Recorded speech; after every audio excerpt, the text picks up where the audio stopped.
ça fait rien. Mais vu que le A est négatif, ça fait une réflexion verticale. Puis quand je dis une réflexion verticale, ça veut dire de haut en bas comme ça. Donc la fonction va changer de bord, elle va être par en bas. B, c'est 1, ça ne fait rien. H, c'est moins 4, donc ça fait une translation horizontale de 4 vers la gauche. Et K, c'est 5, donc ça va faire monter la fonction de 5. Le meilleur truc pour tracer ça, prenez toujours le point qui est à 0, 0, le point qui est ici.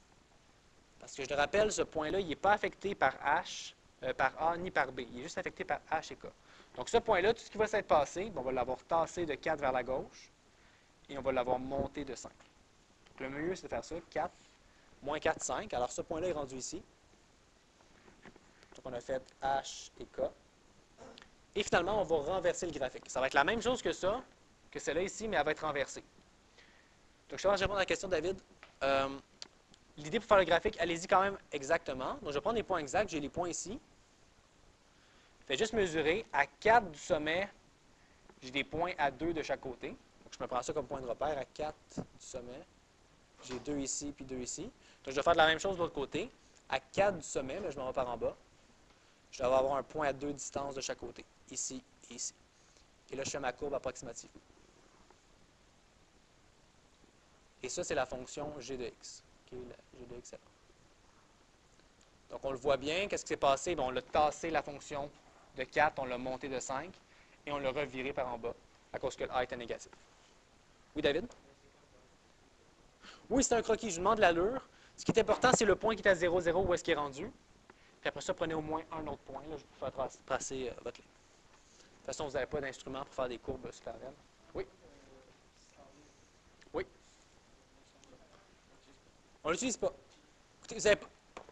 La fonction elle-même, ce n'est pas important. On a son graphique. Ça, c'est le graphique de la fonction x2. On lui a appliqué des transformations. Puis les transformations qu'on peut appliquer, c'est des translations, des réflexions, puis des étirements horizontaux ou verticaux. Donc, c'est ça qu'on a fait ici. Peu importe que ce soit à la 2 ou valeur absolue ou racine carrée, c'est pas grave. On prend le graphique qu'on nous a donné et on lui applique les transformations à partir des paramètres. J'en fais un autre comme ça. Ici, j'ai la fonction valeur absolue de x, elle est déjà tracée. Donc, pas besoin vraiment de savoir qu'est-ce que ça fait la fonction valeur absolue. Ici, il faut voir qu'elle n'est pas dans la forme canonique parce que le 0.5 n'est pas supposé d'être là. Je dois le mettre en évidence. Donc, ça ferait x. Et je divise tout le monde par 0.5, ça fait moins 4. Donc là, elle est en forme canonique. Si je veux la comparer, ici, je remplacerai le x par b, x moins h. Je mettrai un a en avant et je ferai plus k. Donc là, on voit le rôle on voit chacun des paramètres. Ici, a, c'est 1. B, c'est 0.5. H, c'est 4. Et K, c'est moins 5. Donc, comme tantôt, je prends le rôle de chacun des paramètres. H fait une translation horizontale. Donc, on va tasser la fonction de 4 vers la droite. K, il va faire descendre la fonction de 5 par en bas.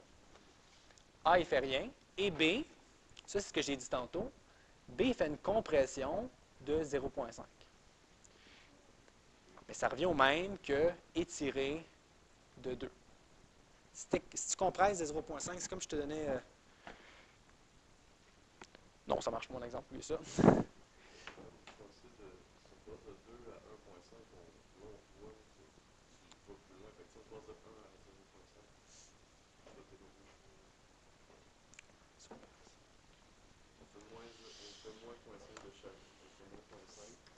C'est pas tout à fait moins 0.5. C'est vraiment à cause de la division. Quand on divise par un nombre inférieur à 1, ça revient à multiplier par l'inverse. C'est vraiment ça la raison. Ouais. Ou Kevin?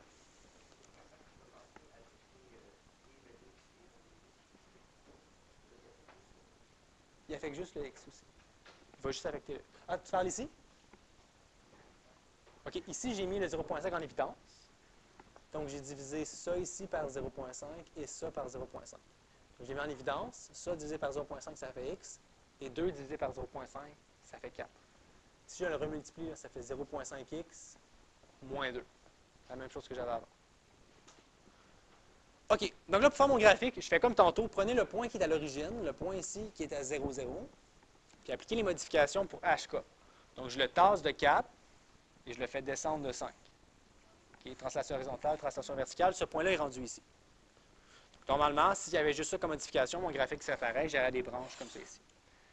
Sauf que là, comme je vous dis, le graphique a subi un étirement de 2. Elle devrait être 2 fois plus large que d'habitude.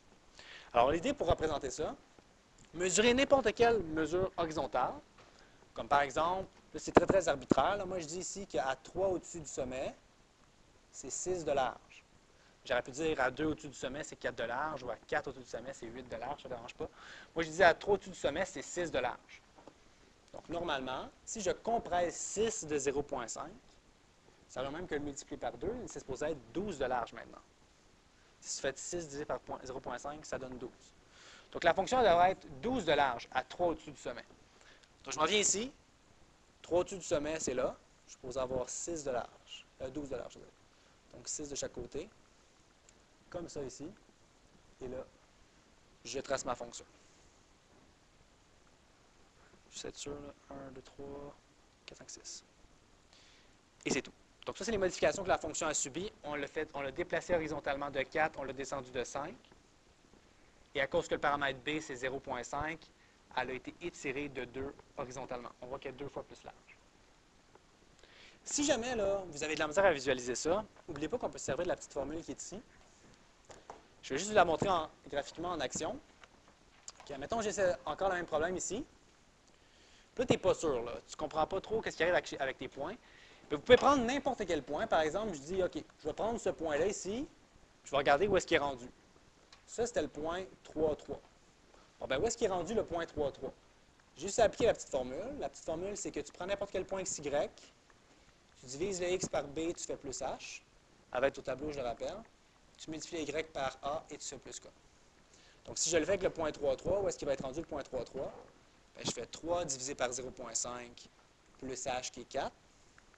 Et je fais A qui est 1 fois 3 plus K qui est moins 5. Donc, je fais le calcul. 3 divisé par 0,5, ça fait 6, plus 4, ça fait 10. Et 1 fois 3, ça fait 3, plus 5, ça fait moins 2. Plus moins 5, désolé, ça fait moins 2. Donc, le point 3, 3 va être rendu à 10, moins 2. C'est ce point-là ici. Alors, si jamais vous êtes mal pris, vous pouvez toujours prendre la formule. Tu prends ce point-là où est-ce qu'il est rendu, tu trouves ça. Ce point-là où est-ce qu'il est rendu, tu aurais trouvé lui ici. Puis pour terminer, tu aurais pu dire ce point-là où est-ce qu'il est rendu. Tu aurais trouvé là. Et tu relis tes points, tu aurais trouvé la réponse aussi. C'est une autre façon de faire. Vous pouvez prendre la formule ou le rôle des paramètres. L'idéal, c'est de comprendre les deux. Okay, j'en fais un dernier comme ça. Je vais prendre la fonction sin x, elle est tracée ici. Donc, comme d'habitude, je rajoute les paramètres ABHK. Donc, ça fait A fois sin de B x moins h plus k. On déduit les paramètres. Ici, A, c'est 2. B, il n'y en a pas. Il n'y a aucun nombre devant le x, donc c'est 1. H, il n'y a aucun nombre qui additionne ou soustrait le x, donc c'est 0. Et K, c'est 3. Donc cette fonction-là, tout ce qu'elle a subi comme modification, c'est un étirement vertical de 2 et une translation verticale de 3. Donc on va prendre ça, ce qu'on va faire, on va la faire monter de 3, puis après ça, on va l'étirer de 2. Elle va être 2 fois plus haute. Alors, je prends ce point-là, par exemple, qui est à 0, 0. Il va être rendu à 0,3. On l'a fait monter de 3. Et après ça, on va l'avoir étiré de 2. Donc, normalement, là, mon graphique il aura l'air de ça ici. Si je veux à peu près, là, comme je devrais avoir un autre point là, comme ça. C'est sûr que vous y allez à peu près dans votre devoir. Là. Okay, ça ressemble à peu près à ça. Là, je ne l'ai pas encore étiré, je vais l'étirer juste après. Donc là, j'ai juste monté de 3. Après ça, il faudrait l'étirer de 2. Donc, tout devrait être 2 fois plus grand par rapport à l'axe des x. C'est comme si on avait une ligne ici, puis on l'étire comme ça. Donc, ce point-là ici va être 2 fois plus haut par rapport à mon centre, si vous voulez, comme ça ici. Donc, il va être 2 fois plus haut. Celui-là ici, il va être 2 fois plus bas. Alors, si je le trace, mon graphique va avoir de ça. Ce point-là va être rendu ici. Ce point-là va être rendu là. Donc, ça fait ça, ça, ça. Et ça, c'est ma réponse. Ça, c'est ma fonction. Donc, en rouge, c'est la réponse. Ce qu'on a fait, c'est qu'on a étiré la fonction de 2, puis on l'a monté de 3. Ou le contraire, on l'a monté de 3, puis après ça, on l'a étiré de 2. Toujours par rapport à son centre. Ça va-tu pour ça? Dernier exemple, je termine avec lui. Il y en a juste un. Il n'y en a pas d'autre en dessous, promis. Donc, dernière question, c'est l'inverse. on vous donne la fonction, et ce coup-là, je vous demande la règle.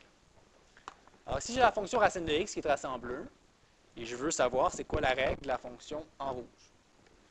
Donc, on le dit, la fonction en rouge, c'est la bleue qu'on a modifiée, donc nécessairement la fonction g de x, qui est la rouge. Ça va être elle auquel on a ajouté les paramètres. Donc, ça fait a racine carrée de b x moins h plus k. Et là, on cherche c'est quoi a, b, h et k. Le truc, c'est de prendre encore le point qui est à 0, 0, 0, puis se dire, il est rendu ce point-là. Ce point-là, il est rendu là. C'est supposé être capable de voir ça ici. Donc, on l'a déplacé de 6 horizontalement, donc 6 vers la gauche, et on le fait descendre de 2.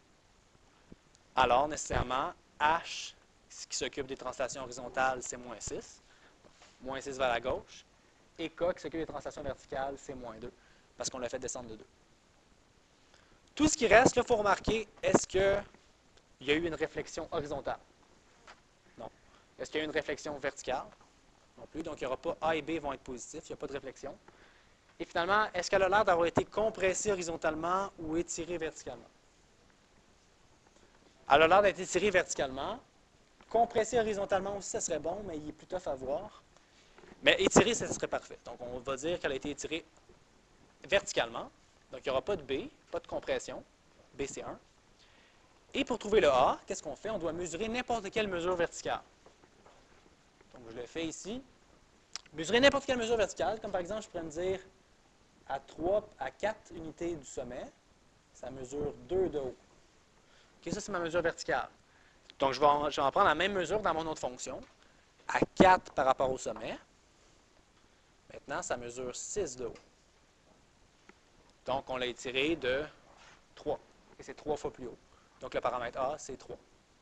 Ça a étiré verticalement la fonction de 3. Et c'est tout. On donnerait la réponse comme ça. G de x égale, on remplace le A par 3. Racine carrée de B, c'est 1, donc on ne l'écrit pas. X moins moins 6, ça fait plus 6. Et le moins 2 à l'extérieur de la racine, c'est le paramètre K. Donc, ça, c'est la réponse. On a A, B, H, K. C'est la fonction G qui a été, on l'a déplacée horizontalement de 6, de moins 2 verticalement, et on l'a étiré de 3. Donc, j'arrête avec ça, je vous laisse pratiquer, il faut assimiler tout ça. Je vous rappelle, ça va être au tableau pendant le quiz, et c'est tout.